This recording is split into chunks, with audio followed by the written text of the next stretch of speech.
Welcome to Nachsi Manim. I'm Jacob Thomas, and today we'll be learning melachim aleph, perek yud aleph. In this perek, we begin with the description of the later years of Shlomo's kingdom, in which Shlomo was not as upright and in line as his father David was. He married many, many wives. And by many, I mean a lot. About 700 full wives and 300 concubines.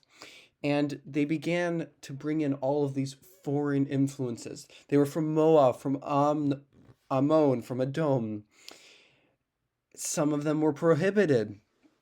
And they gradually, as described in Tanakh, turned his heart away. And his devotion was not 100% like his father David has been. Now, because Shlomo in part had began to violate the terms of his agreement that God has told him, Hashem is mad, and he decrees that the unified kingdom will leave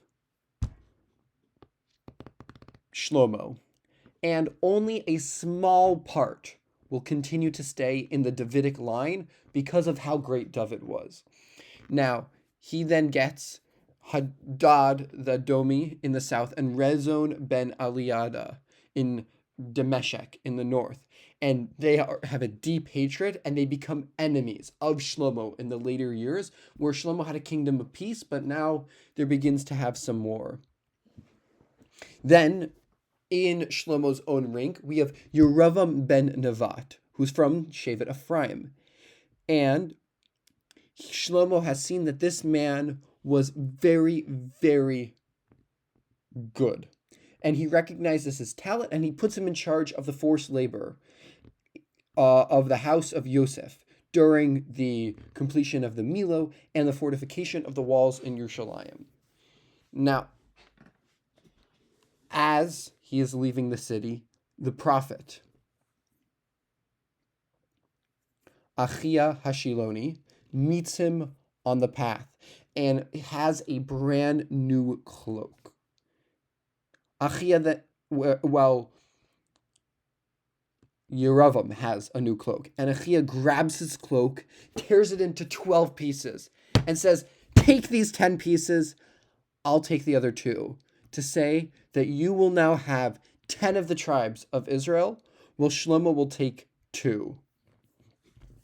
And after hearing this, Shlomo then tries to get rid of Yeravam, and this leads Yeravam to flee to Egypt until Shlomo passes away after a 40-year reign.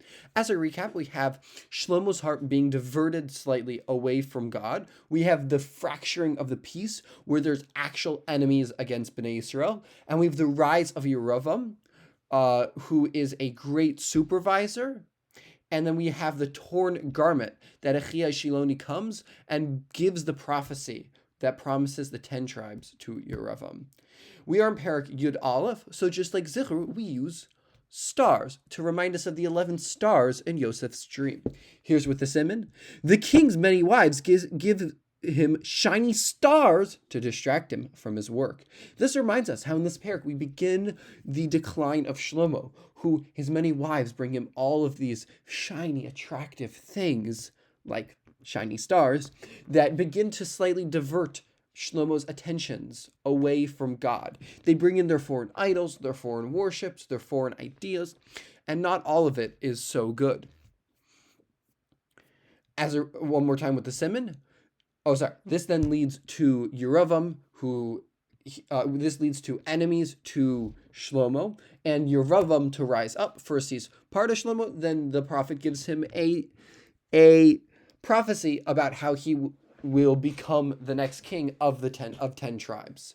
One more time with the simon. The king's many wives give him shiny stars to distract him from his work.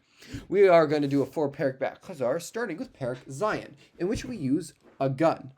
Vessels for the Beis Hamikdash are shot out of a gun to complete the building. This reminds us how in this perek we have the Yachin and Boaz pillars, all the kalim of the Beis Hamikdash, and the inside of the Kodesh Kodashim. We have all the inside places. We have the bronze sea, the vessels, and the decorative work. Perek Chet, in which we use a challah. Shlomo dedicates his challah house to God. This reminds us how in this perek we have the finishing of the Beis Hamikdash. The Aron is brought in, which reminds us a little bit when David brought the Aron. We have the cloud filling up the Beis Hamikdash. We have Shlomo's prayer. We have the national celebration.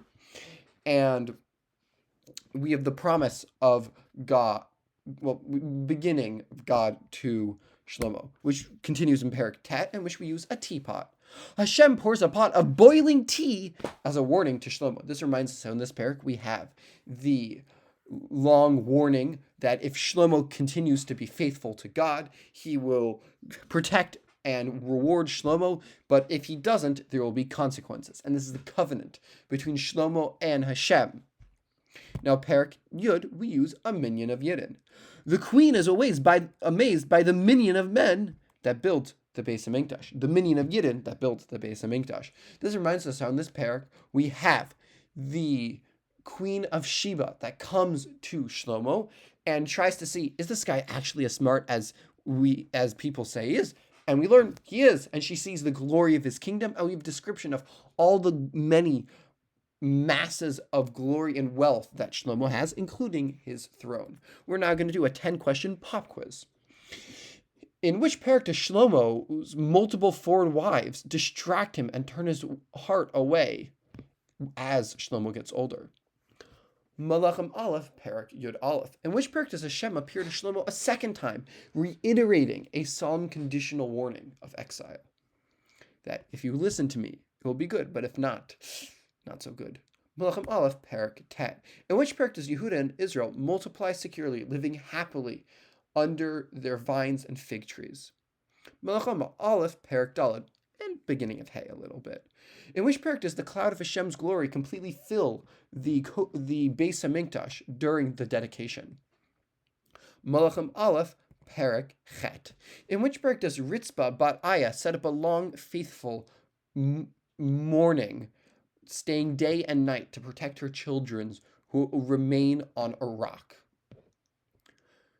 Shmuel bet, perek Chaf aleph. In which perek does Achia Shiloni slice a new cloak for the into 12 fragments, giving Yeravam 10, because he'll have 10 tribes as king? Melachim aleph, perek Yud aleph. In which perek does Uzzah reach out his hand to balance the tipping ark and pass away instantly for his error? Shmuel bet, perek Vav, and actually kind of connects to this perek. Oh, not to this perek, to perek Chad. Okay, in which perek does Yoav plot a treacherous greeting and cut down General Avner ben Ner inside Hebron's gate? Shmuel bet, perek Gimel. Shmuel aleph bonus question. In which perek does David slice off a tiny corner of Shaul's traveling cloak inside a dark cave at En Gedi?